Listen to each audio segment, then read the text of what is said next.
oh, I could really niche in now.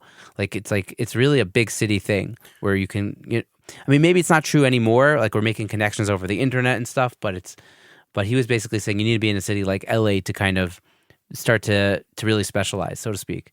And it's really hard in the smaller towns. Yeah, I mean, I wasn't able to niche to anything.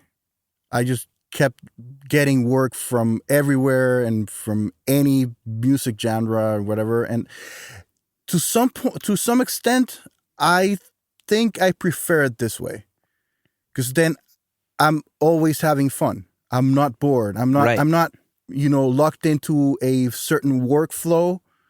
Right. Like if you're doing metal all day, you start developing new techniques and you get better and better.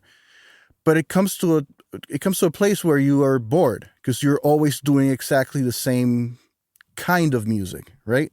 Yeah.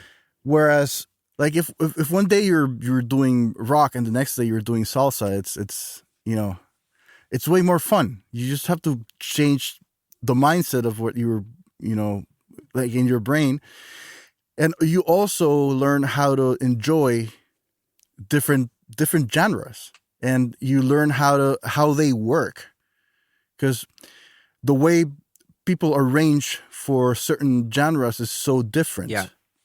And then it's like it opens a whole new world of things. Yeah. And then if you're recording a certain whatever, you can always borrow things from one genre to the other one and make it still be the genre you're working on, but kind of give it a little twist.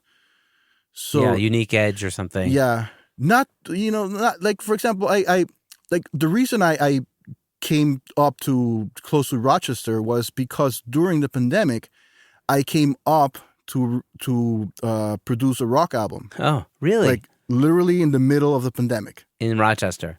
Yeah. And the reason why I'm here is like I loved the area, and I was like, okay, this is it. This is perfect for, our kids. This is a very relaxed place. People are very friendly, etc. And that's why I ended up here with my family. But all my Grammys have to do with salsa. But here I was recording a rock album. Right? And then you take things borrowed from other genres when you're working on it, because then you want to achieve a sound while you're recording, and then you'll think of like how you mic something in another genre, and like how to translate this to like from timbales to drums, or or whatever, just to make an example. And then you're still going to get a snare if you mic a snare, right? But if you look at it with a different perspective, that snare is not going to be the usual rock snare that you're very used to. It's going to sound a little bit different. Right. So they'll just strap a 57, right? Like think about other ways. Yeah, but I mean, I used a 57. That's it. It's just the way of miking it, like what you want to get out of the snare, where it still sounds rock, but it doesn't sound like the regular rock snare that you listen on the radio or on Spotify on every song. So you're still making rock, but you're making it sound a little bit different, so that it has the opportunity of catching people's attention. Yes. But you're not actually making anything new. You're just trying to make it a bit different, so that it, if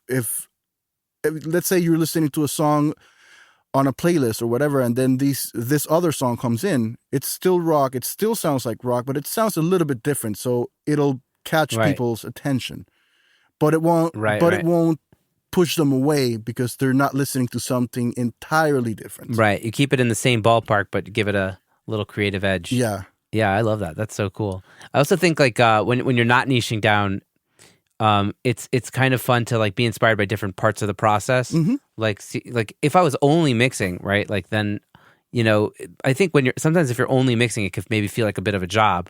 And then when you add a little bit of production sprinkled in there and you combine it with some mixing, then you kind of have like this nice, combination of I'm like creating music and I'm also like enhancing music as opposed to just only enhancing it. And sometimes if I do too much production, I don't do enough mixing. And this is for me personally, right? This is like, obviously your mileage will vary, but for me personally, like if I do too much production, then it's just too much emotional labor. So like I need like to kind of find that right balance for me of between those two things. Yeah, like I can't really imagine doing only one or niching all the way. And the thing is, when you are recording, you're also learning about mixing, and when you're mixing, you're also learning about recording. Because if you mix a song, then you think like, if I would have recorded this, I would have done this certain way. And I'm not talking about production. I'm talking about mic placement or whatever, not non-production related, just sound related, right?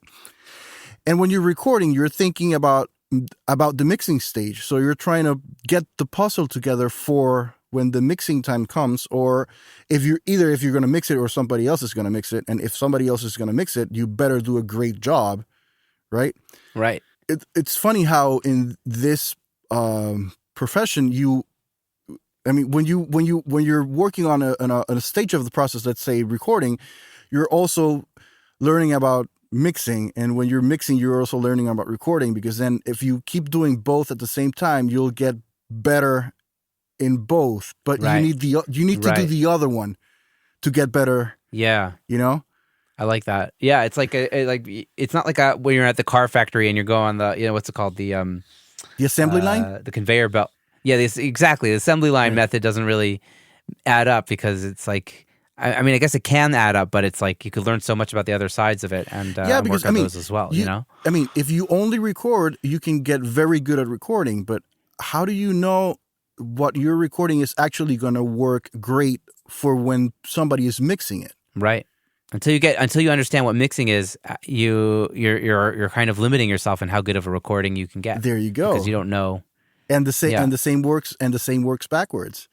Because if you only want to mix, you just jumped over the whole first stage of whatever, It's like trying to be a surgeon without studying medicine first, Yeah. It's funny. When I talked to Sam Sherbin about recently on the podcast, and he was telling me it's like people just don't even want to bother like setting up mics properly or even pay attention to anything. They just want to record, so they want to get straight to the mix. Yeah, and it's like it's a big problem. Mixing is very fun and it's very convenient, at least for me. But you really need to know how to record, and that's something. And unfortunately, that's something that you cannot get out of YouTube, right? I mean, mixing. I would say not to, but there are some things that you can learn. But recording, you have to do it. You have to be hands-on with recording. Like, it's not something that you can, learn out of an instructional video. You can watch a video to get some starting points, right? And then start from there and experiment by yourself. You only know once you've heard it, right? Like, and then because let's talk about snares. A book will tell you to grab a 57 and put it 2 inches above from the snare and 2 inches inside of the rim of the snare. Point it at 45 degrees. Point it at the center of the snare, and that's the quote-unquote proper way of miking a snare. No, that's not the proper way of miking a snare. It is a proper way of miking a snare if it gets you what you want. But if it doesn't get you what you want, then it's not the proper way. You have to change. Right. Then you have to change the angle of the mic, or change the snare, or the drumstick, or if there's no other things to change, there's a million variables. Yeah, then change the drummer. Maybe. Right. Change the room. Yeah, but then there's so many things some people do not know how to do, and it's like this is a very cliche expression, but it's like trying to run before knowing how to walk, or try to walk before knowing how to crawl. Yes. And you have to go through certain things before you can get to other things. Right. You have to understand what the source is. Yeah, it's a really good point. You have to understand what the sources are supposed to sound like. And again, it's all related, right? Like, so if you understand what it's supposed to sound, if you understand mixing, it'll help you understand what the source is also supposed to sound like in that context. Yeah, because then And I think you will know yeah, what actually you need to capture from that source so that it can actually cut through the mix without much processing. yeah, And the better you get it at the recording process, the better it'll sound at the mixing process. Absolutely. You cannot go against that. That's physics. That's how it is. Are you having problems with a website that doesn't actually bring in any quote requests for your studio? It's probably because you're not using EasyFunnels, the #1 website builder for recording studios. With EasyFunnels, you don't just launch your website and move on with your life. Instead, you make use of their A/B testing feature to test 2 versions of your website at one time. All of your website traffic gets evenly split between version A and version B, so you can learn which version actually gets more quote requests. The #1 rule of having a website that actually brings you clients is always B testing. With EasyFunnels, you can always have an A/B test running, so you no longer have the problem of a pointless, ineffective website.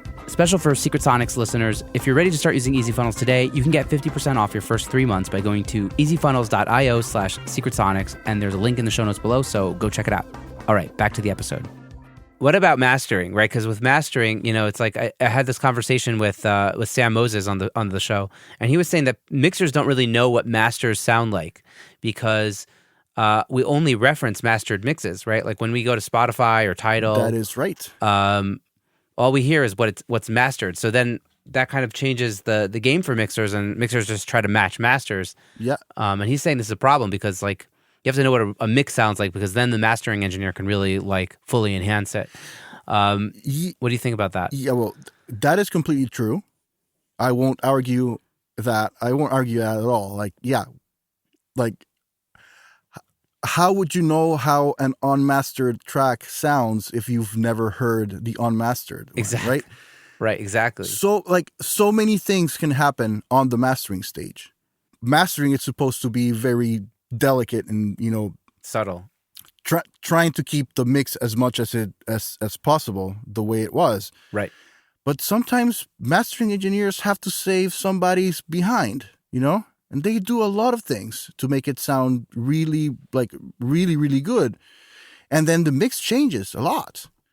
And, yes, the mix can change so much in the mastering process. It's crazy. And it can change for good or it could change for bad also. Right. I mean, Right. I do mastering sometimes, right?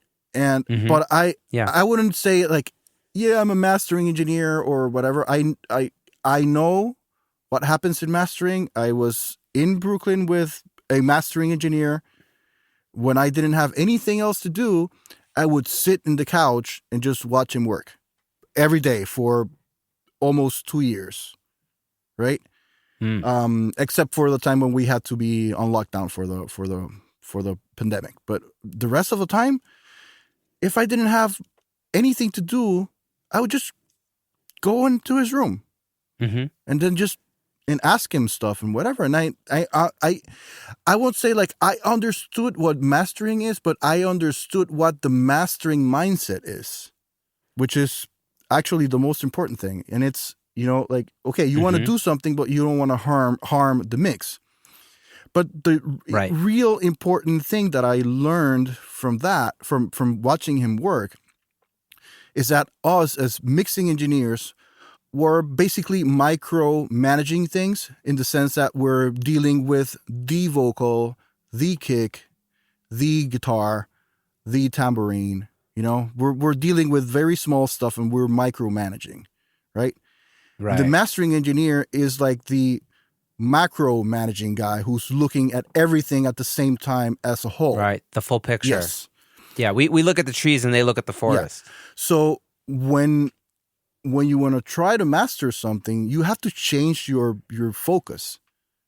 If you still think as a mixer, you will mess it up. Period.